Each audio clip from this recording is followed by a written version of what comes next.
For the record, I need you to say your name and spell your name. Yeah, well, it's Kerry Koen, K-O-E-N. First name is Kerry. Excellent.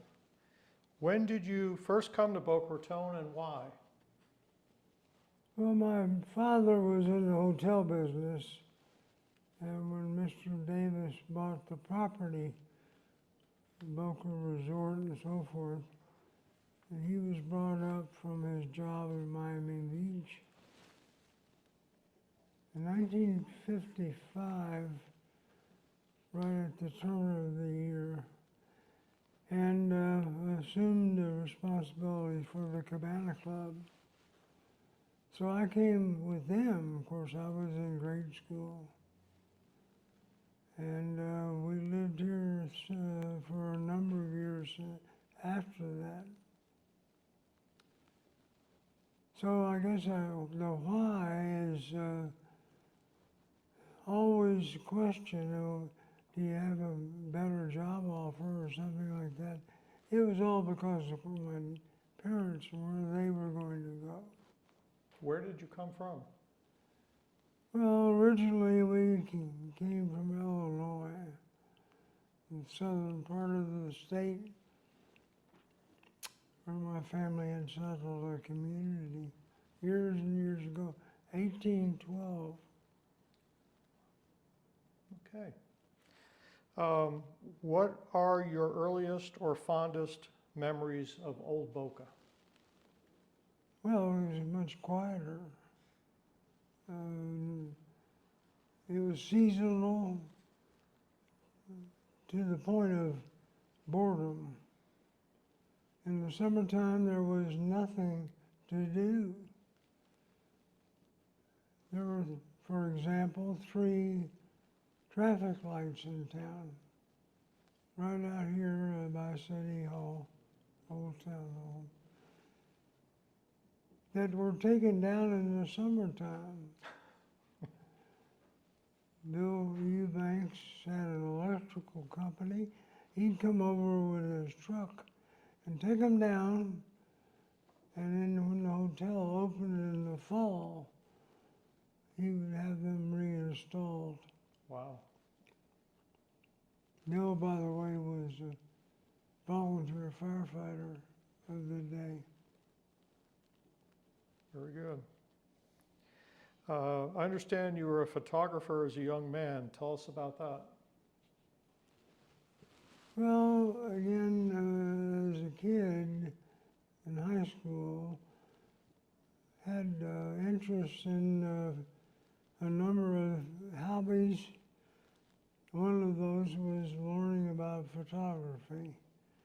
And we had a couple of teachers at the high school that helped us understand it, work with us, and became able to stand our ground on photography.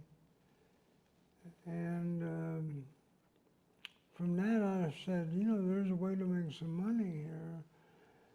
Well, it was a disappointment because the Boca News of the day paid $5 a photograph. I probably spent 10 on supplies. And my biggest achievement was to take a picture that got transmitted on the United Press International wire. And that was a big deal for me, and I've still got a photocopy of the check. Wow. Excellent. How much did they pay you? $5. Okay. When and why did you get into firefighting?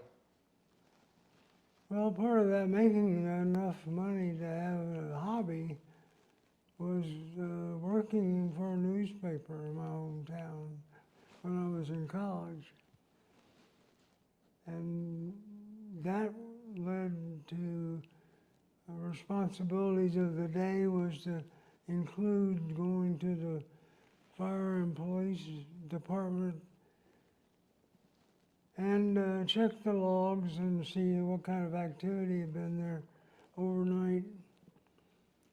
And one of the firefighters, professional firefighter, said something about you should become a volunteer.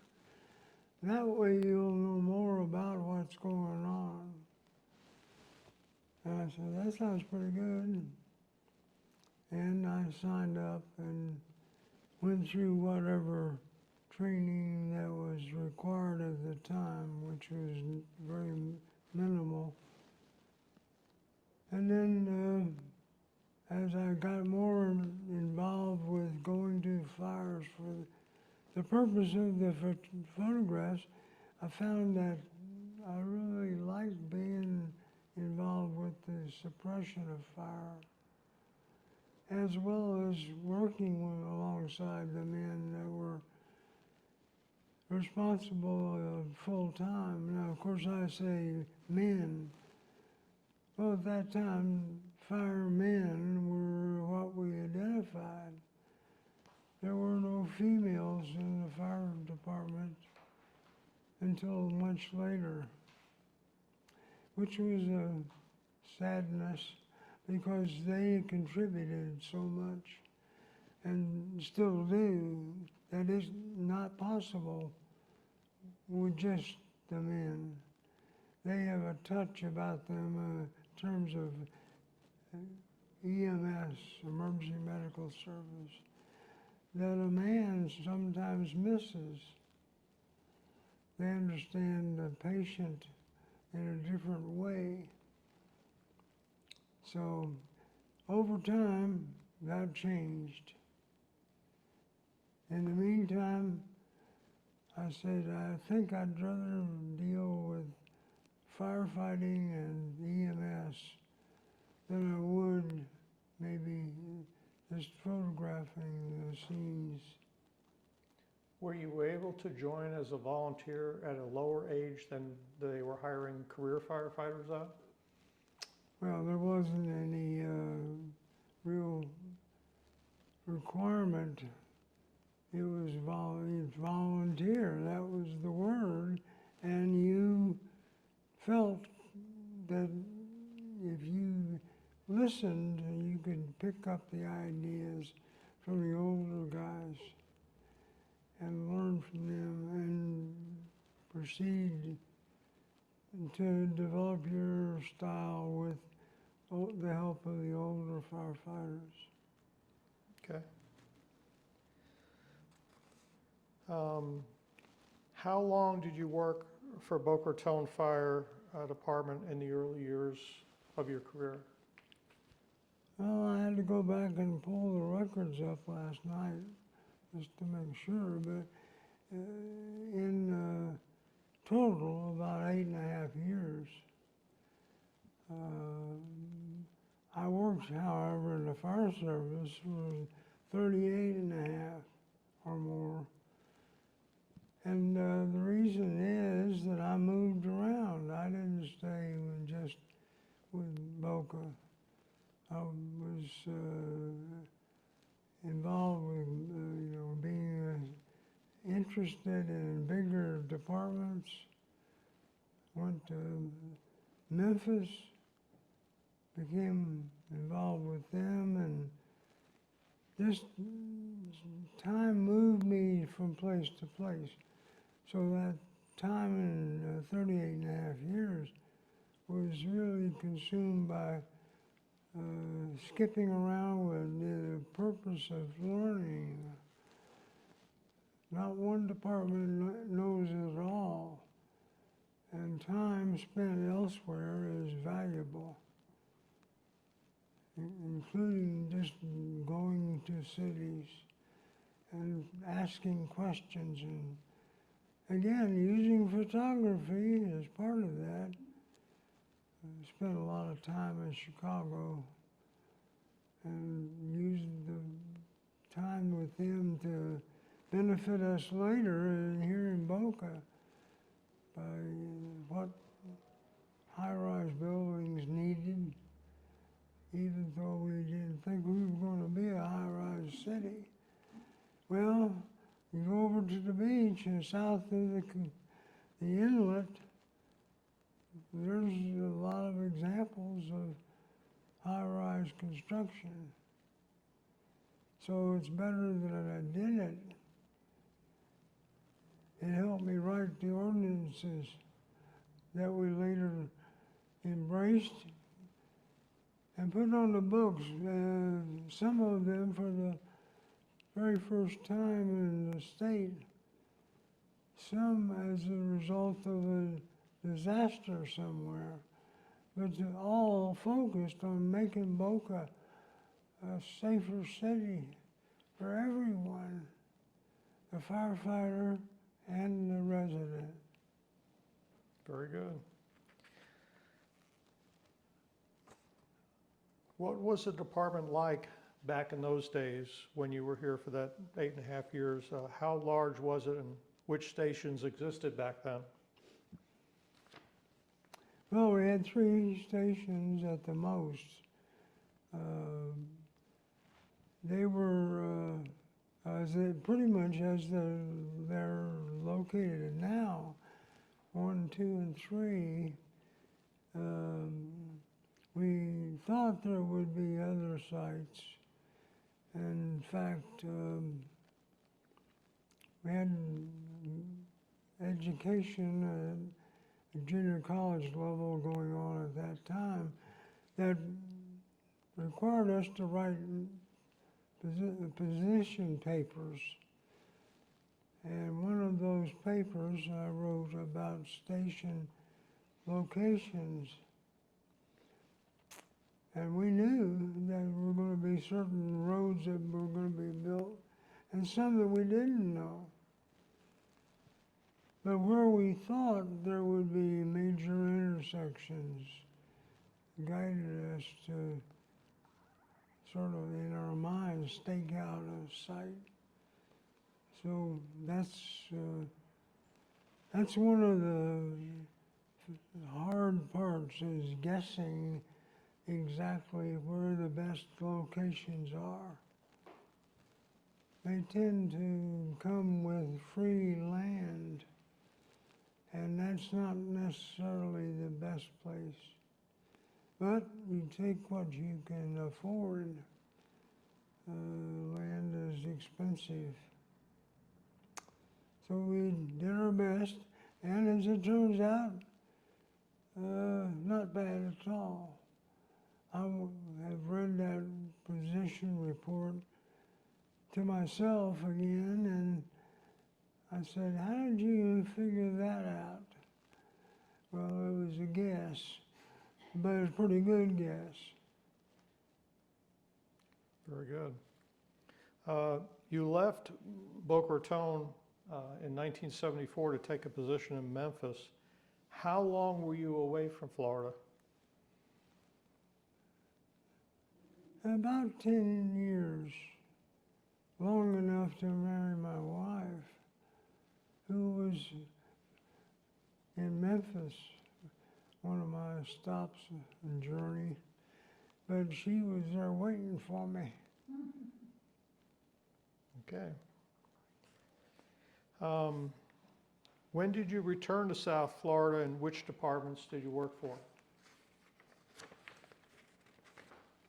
Well, when I came back for employment, I worked with Boca until I took the position of chief in Delray, and was there until the chief's position in Boca was open. I applied for it. Had many applicants, but I was selected, and basically was there until I went back to Delray at their request and found that I was going to retire someday, and so I just stayed with Delray through that time. Again, my journey has been sort of different. and most firefighters stay in one department the whole time. I did move from place to place, but mostly for experience that would come from it. I never was too worried about the money, even though bigger departments usually pay more. I was concerned about my skills, making sure I could meet the test or whatever, and eventually they proved to be true.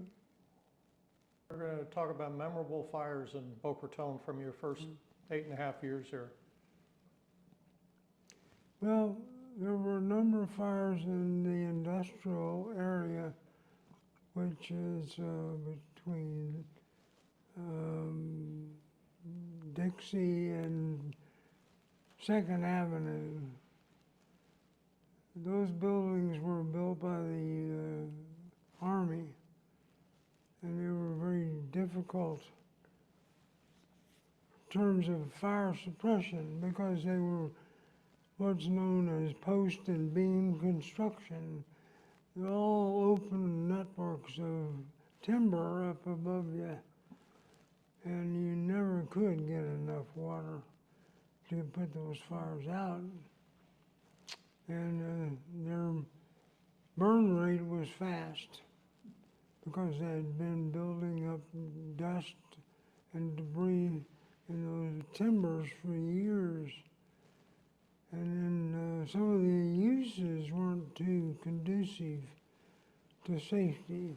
There was a couple of manufacturing companies, and they were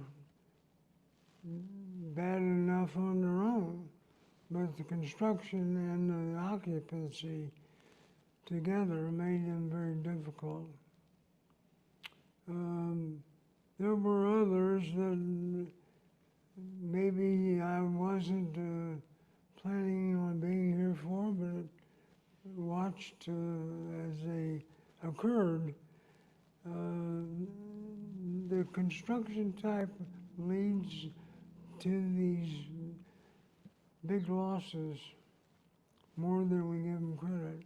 So the idea was change the construction type or protect it in a different way, and that other way was to require automatic fire sprinkler systems.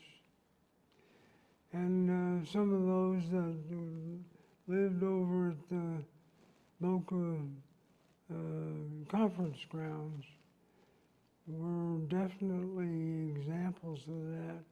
The conference center, the conference hotel, those buildings were protected with detection systems, but we knew we couldn't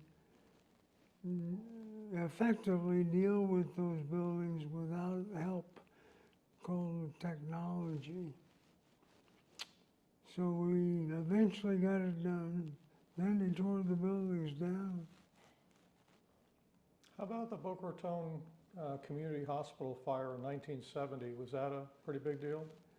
Oh yeah, that was probably the most risky fire in terms of buildings that we ever had. Because the buildings at that time were not required to be sprinklered. And that year, we did experience a fire that was clearly arson, and it was in an unoccupied space on the 8th floor. And we had everybody on hand there to witness that. But it was scary because we had patients in the building and we had to find a way to get them safe. And we managed, but it was on a close margin. Thank you. You were at the dedication of FAU when Lyndon Baines Johnson, the president, came. Tell us about that. Well, he was going to come and dedicate the university, and they didn't have a place that was suitable for that, so they had to build a wooden platform for him to be on and make his speech. And in doing that, someone realized that it wasn't too smart to have the President of the United States up on top of a pile of wood with space underneath it that someone could play havoc with. So, as a volunteer firefighter at that time, I got assigned to be underneath that platform, and it gave me a pressurized water fire extinguisher and a flashlight. And I thought, what am I supposed to do with that? Well, naturally I kept people out of there. But then I also realized I could see up through those slats of the lumber. And there I was looking up what became LBJ's trousers. He had skinny legs. You had a great view. All right. You served most recently on the Planning and Zoning Board for the city, and you were also very active and may still be active in the Boca Raton Homeowners Associations. Tell us about that, your current civic duties. Yeah, well, after a retirement of activity, I did ask to be put on the Planning and Zoning Board, and served 9 years or more in that role. And also, just by default, our homeowners group had lost its leadership. So I guess I became the representative of Palm Beach Farms by default, as I said. But that 9 years, I was responsible for positions citywide. And that's a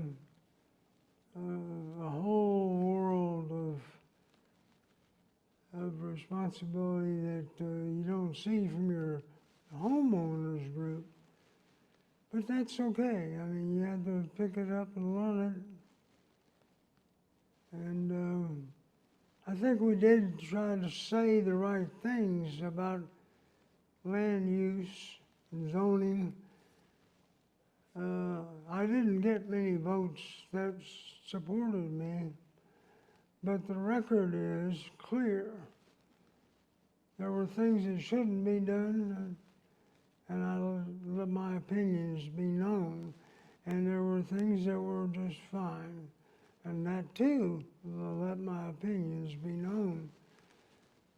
And I became sort of the voice of fire protection and EMS access, being able to get to the buildings and in them, to them, for that period of 9 years. And that record speaks for itself too. As a follow-up, what do you think your most significant accomplishment was during that time? The most significant accomplishment In the time that you served there, either the P&Z board or the homeowners? Well, I don't see it as an accomplishment as so much. If you talk about something that you would like to see on your door, so to speak, I'd say it's introduction and fighting for automatic fire sprinklers in buildings in town. One of the first to really reach down into that barrel and say, no, we can't, be honest with you folks, we can only do so much, and we're going to require an alternative. And we got good result. Then second would be the assistance, getting pre-hospital care to the level it is today. I did not do that all by myself. None of us did. We had a group of firefighters and the medical community that saw that as a mandate, and we approached it with that vigor that it took to break down the barriers. And we got it done. And boy, you look out there today and see rescue trucks and fire apparatus responding to help people. That's what makes it worthwhile. You know there's going to be a good outcome, as good as possible. Very good. In what ways has the city changed since your youth here? Well, population is clear.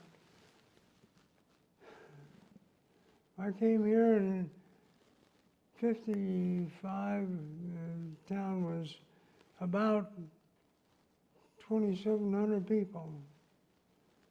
So now we're right at 100,000. So population's one, traffic patterns is another. That required the bigger streets. Some say we've got too much traffic. I don't know that that's necessarily the case. Some roads are over capacity. Yes, that's true. But that's a matter of development and goes with development. It's just a matter of keeping an eye on what's going on and understanding what people are doing in their day-to-day travels, and then build suitable routes, protection, and access to match that. What do you think it is that draws people to Boca Raton to live here? Well, it's not you or me. It's the weather, it's the diversity of our facilities, the great public works, and of course, I like to think that public safety is one of those. We've got a safe community, good police and fire protection and EMS that'll match anybody's. And it's acknowledged as such. That's why some of these corporations move here, is because of the strength of those services. They want their employees to be safe. And when they sign the documents to move here, I have to believe that that's in the back of their minds too, just as education is, and other recreational events.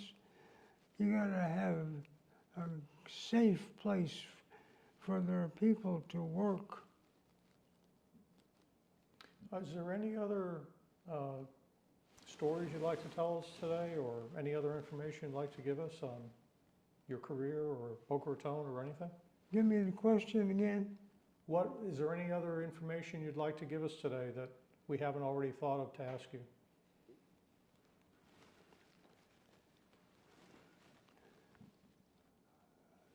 Well, it's moving so fast, it's hard to say. But I know we've had in this county, South County, in the last 6 months, an innovation that we didn't think we'd ever see. The administration of whole blood by EMS paramedics in the field at night till 6 o'clock in the morning before they could get them to the hospital. If it hadn't have been for that, they'd have bled it out. But that's now available. It used to be these set-asides were only for certain skills.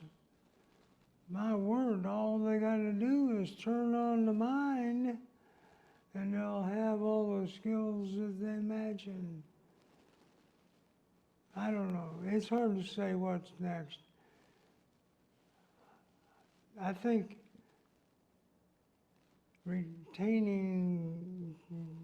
recruitment and retaining excellence in personnel is the key. And you gotta dig deep in a person's background to understand what makes them tick. And the investment in that is important. Making sure that they're the best you can find, you pay them well and keep them, and let them become the torch bearer for the future. They've got it figured out. They know what to do. Well, thank you for your 38 years of service to the fire departments, and thank you for all you've done for Boca Raton across the years. We appreciate it. Glad to have done it.